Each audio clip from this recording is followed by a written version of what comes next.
रमजान का महीना आते ही पूरी दुनिया में तरावी की नमाज का एहतमाम शुरू हो जाता है। रमजान के महीने में पढ़ी जाने वाली यह नमाज न सिर्फ नेकियों का जरिया है, वहीं इससे जिस्मानी तौर पर इतने फायदे हैं जिन्हें देखकर आज वैज्ञानिक भी हैरान है। तरावी की नमाज न सिर्फ हमारे जिस्म में मौजूद एक्स्ट्रा एनर्जी और कैलोरी को खत्म करती है, बल्कि इससे डिप्रेशन, एंजाइटी और तमाम तरह की बीमारियों की होने की संभावनाएं भी कम हो जाती हैं। पूरा दिन भूखा रहने के बाद जब हम इफ्तार करते हैं तो हमारे जिस्म में एक खास किस्म की प्रक्रिया होती है जिससे ग्लूकोज, प्लाज्मा और इंसुलिन का लेवल बढ़ने लगता है और तरावी की नमाज का वक्त आते आते यह अपने उच्चतम स्तर पर पहुंच जाता है। प्लाज्मा और इंसुलिन के लेवल के बढ़ने से जिसमें शुगर की मात्रा तेजी से बढ़ती है और यही वो वक्त होता है जब तरावी की नमाज अपना चमत्कार दिखाना शुरू करती है। रमजान में पढ़ी जाने वाली तरावी की नमाज आज पूरी दुनिया की मेडिकल इंडस्ट्री के लिए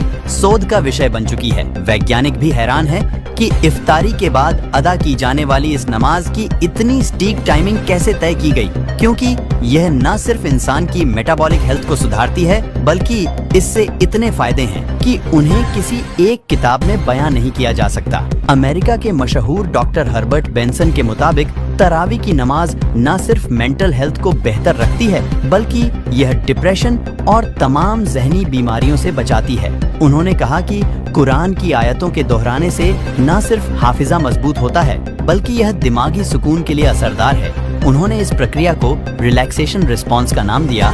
डॉक्टर हर्बर्ट बेंसन अमेरिका की हार्वर्ड यूनिवर्सिटी के सबसे बेहतरीन शोधकर्ताओं में से थे। उनकी लिखी किताबें आज पूरी मेडिकल इंडस्ट्री में पढ़ी जाती हैं। डॉक्टर बेंसन ने तो यहाँ तक कह दिया कि अल्लाह के जिक्र से ज्यादा कोई चीज दिमाग को सुकून नहीं पहुंचा सकती। वह दुनिया के पहले वैज्ञानिक थे जिन्होंने साबित किया कि कैसे नमाज, रोजा और इबादत के जरिए बीमारियों को ठीक किया जा सकता है। तरावी की नमाज न सिर्फ दिल के पंपिंग सिस्टम को मजबूत करती है, बल्कि इससे ब्लड प्रेशर और ब्लड सर्कुलेशन को नियमित रखने में मदद मिलती है। जो लोग लगातार 30 दिनों तक तरावीह की नमाजों का एहतमाम करते हैं, उनमें कंसंट्रेशन और दिमागी बीमारियां नहीं होती। तरावी की नमाज में लगातार रुक्कू और सजदा करने की वजह से हमारे शरीर में ब्लड सर्कुलेशन बढ़ जाता है, जिससे जिस्म के उन हिस्सों में भी खून पहुंचता है जहां पर आम हालात में नहीं पहुंच पाता। यही वजह है कि आज दुनिया में बहुत से लोग अपनी बीमारियों को ठीक करने के लिए नमाज पढ़ रहे हैं। नमाज पढ़ने की हर एक पोजीशन में वर्कआउट और सेहत का राज छुपा हुआ है।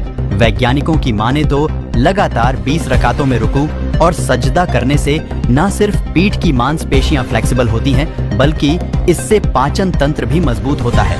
तरावी की नमाज इबादत के साथ मेडिटेशन का सबसे बेहतरीन जरिया है। वैज्ञानिकों द्वारा किए गए शोध के मुताबिक तरावी की नमाज उम्र दराज और बूढ़े लोगों की मसल्स को मजबूती प्रदान करती है। इस नमाज के दौरान हमारे जिस्म से ऐसे हार्मोन्स रिलीज होते हैं जो हमारी याददाश्त को मजबूत करने का काम करते हैं। आमतौर पर जैसे जैसे लोगों की उम्र बढ़ती है, लोगों की फिजिकल एक्टिविटी में कमी महसूस होती रहती है, जिसकी वजह से उनकी हड्डियां काफी कमजोर और पतली हो जाती हैं। तरावी की नमाज न सिर्फ हड्डियों को मजबूत करती है, बल्कि इससे नसों और जोड़ों में होने वाली तमाम बीमारियों से निजात मिल जाती है। तरावी की नमाज के दौरान हमारे जिस्म में एक खास किस्म की प्रक्रिया होती है जिसे नाम दिया गया है ग्लाइकोजेनोलिसिस का। यह एक ऐसी प्रक्रिया है जिसमें नमाज के दौरान जिस्म की मांसपेशियों पर दबाव पड़ने की वजह से उसमें एक खास प्रकार की ऊर्जा निकलती है जो शरीर को स्वस्थ रखने में बड़ी भूमिका निभाती है। अमेरिकन हेल्थ रिसर्च सेंटर द्वारा जारी की गई रिपोर्ट के मुताबिक जो लोग नमाज, रोजा और दीगर इबादत करते हैं, उनमें दिल की बीमारियों के होने की संभावनाएं काफी कम हो जाती हैं और खुदा पर यकीन न रखने वालों में दिल की बीमारियों का रेशियो 60% से अधिक है।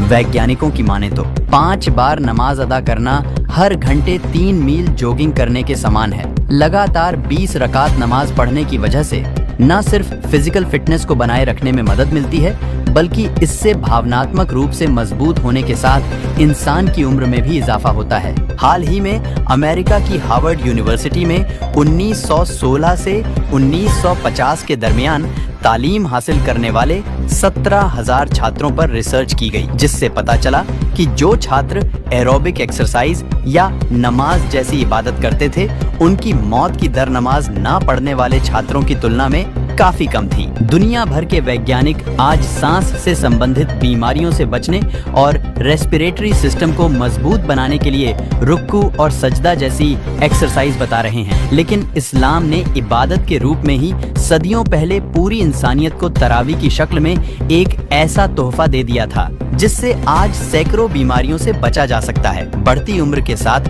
हमारे शरीर में इंसुलिन का लेवल कम होने लगता है, लेकिन जब हम तरावी की नमाज पढ़ते हैं तो उसमें होने वाली रासायनिक प्रक्रिया से हमारे शरीर को इंसुलिन लेवल को बराबर रखने में मदद मिलती है, जिससे हम हाइपरग्लाइसेमिया जैसी बीमारियों से बच जाते हैं। हाइपरग्लाइसीमिया एक खास प्रकार की बीमारी है जिससे किडनी के फेल होने का खतरा रहता है। आज दुनिया की बड़ी बड़ी वैज्ञानिक संस्थाओं और मेडिटेशन सेंटर में हर 2-4 घंटे में एक्सरसाइज करने की सलाह दी जाती है, लेकिन इस्लाम ने आज से 1400 साल पहले ही मुसलमानों को 5 वक्त की नमाज के रूप में एक ऐसा तोहफा दिया था जिसे न सिर्फ इंसानी ज़हनी सुकून मिलता है बल्कि वह दुनिया भर की तमाम बीमारियों से भी बच जाते हैं। बेशक इस्लाम के हर अमल और कुरान की हर आयत में इंसानों की कामयाबी का राज छुपा हुआ है। अल्लाह ने रमजान के रूप में हमें यह तोहफा इसीलिए दिया ताकि हम खुद को गुनाहों और बीमारियों से पाक कर सके। और आज 1400 साल बाद वैज्ञानिक रमजान में पढ़ी जाने वाली इस नमाज की अहमियत को मानने पर मजबूर हैं। वैसे इस वीडियो को अपने जानने वाले परिवार और दोस्तों में शेयर जरूर करें। क्या पता आपका एक शेयर से किसी की जिंदगी बदल दे।